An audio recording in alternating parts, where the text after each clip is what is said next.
God of War 4 is the fourth game in a trilogy of some of the best games in gaming and in PlayStation history.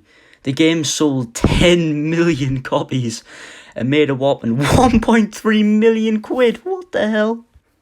Made by Sony Interactive Entertainment and Santa Monica Studios, the game was not received very positively when it was revealed, but when it was released, it had an amazing response. The formula is completely different in this game. The camera angle is different, and Kratos is a completely different character. His son, Atreus, is the main focus of the game. The game has amazing combat, brutal finishers, and overall is a pretty well-paced game. It's definitely in my top 20. The game's formula has done a complete 180 from the other games. Instead of the wide angle, the game has an over-the-shoulder camera angle that never cuts from start to finish, and I think it worked perfectly, as it tells a story from Kratos' point of view. That's so hard to say. Kratos' signature weapon in this game is the Leviathan Axe, and don't worry, later on in the game he does get the Blades of Chaos. There are many bosses in the game, however, they're all just reskinned models of different characters. For example, you fight a troll at the start of the game, and most bosses are just the same troll with a different skin. It's kind of disappointing. It's the same with the finishers, for most of them anyway. They're mostly just the same for the bosses. The takedown at the start of the game is the same when you kill the bridge keeper, and when you kill that elf that no one can say his name, is the same when you just kill the normal elves. Another thing I don't really agree with about this game is the difficulty. I always play a game on my first run of it on medium difficulty, but I was always dying, so I needed to put it on the lowest difficulty to actually finish the game. Or maybe I'm just bad at the game, I don't really know. Overall, the gameplay is amazing. I found myself on my third run of the game skipping all the cutscenes just so I can get back into combat and back into the gameplay. It's that engaging. Back when the first 3 God of War games came out, Kratos was just a massive ball of death and vengeance, wanting his revenge on the gods, and he would kill anyone mindlessly without any emotion to achieve his goal. He killed the entire Greek pantheon. That's every single god in Greek mythology. In God of War 4, he's a completely different person. He's a broken man. He's a father and he needs to look after his son, who's a god himself. Kratos wants to protect his son from the fact that he is a god, as he is scared he'll end up like him, killing his father and all of the Norse gods. He's conflicted with his thoughts and emotions, and the game actually makes you empathise and sympathise with him. Bearing in mind, he was a mindless killer in the past who murdered his father just for his petty revenge. Atreus is the main focus of the game, as he's basically Kratos when he was younger and when he was killing all the gods. And that Kratos doesn't want that to happen to him. The story is told around Atreus. Really, you don't realise that until you find out he's a god, which I mentioned in the Last of Us video, sorry, but it shows him going on a very personal journey. The same one his father went on. Finding out that he's a god makes him into a complete pain in the backside.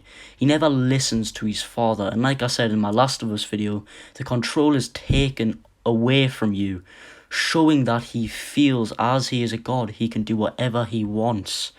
This starts happening once he kills Modi, and he actually says, "We're gods, we can do whatever we want." Looks like he did more than that. Move it, or we'll pick up where he left off. I'll kill you.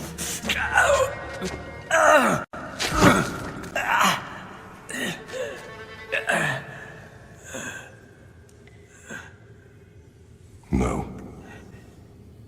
He is beaten. Not worth killing. He should pay for what he said about Mother. I said no. But we're gods. We can do whatever we want. That's what I said to your mother, right before I gave it to her. What are you doing?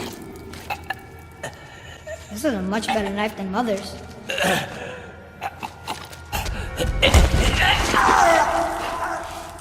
You killed against my wishes. You lost control. Haven't you been teaching me to kill? I've been teaching you to survive. We are gods, boy. And that makes us a target. From now until the end of days, you are marked. So I teach you to kill, yes, but in defense of yourself. Never as an indulgence. Nobody cared about him anyways. What's the difference? There are consequences to killing a god! Why? How do you know? How do you know? Watch your tone, boy. Whatever.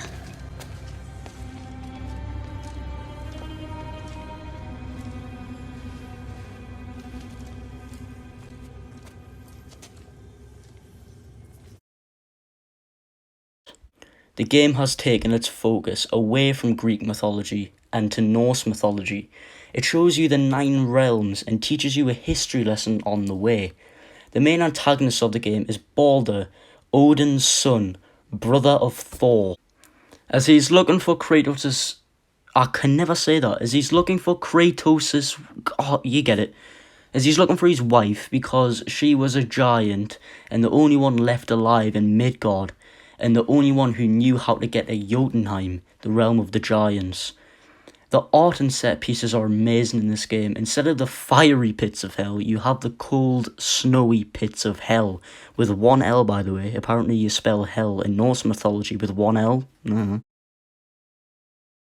This game was amazing. It has endless amounts of replayability. I kept the story out of this review as little as possible, as I want to keep the videos I make from now on spoiler free. I suggest anyone who's interested in maybe buying a PlayStation 4 or maybe just buying God of War to definitely buy it. You will not regret it, I promise. And also, before I go, if you have any games that you want me to review, please let me know, as I've just pre-ordered The Last of Us Part 2, and while waiting for these slow, boring, long days to reach 0, I want to review as many games as possible, so please let me know in the comments. Thanks for watching the video.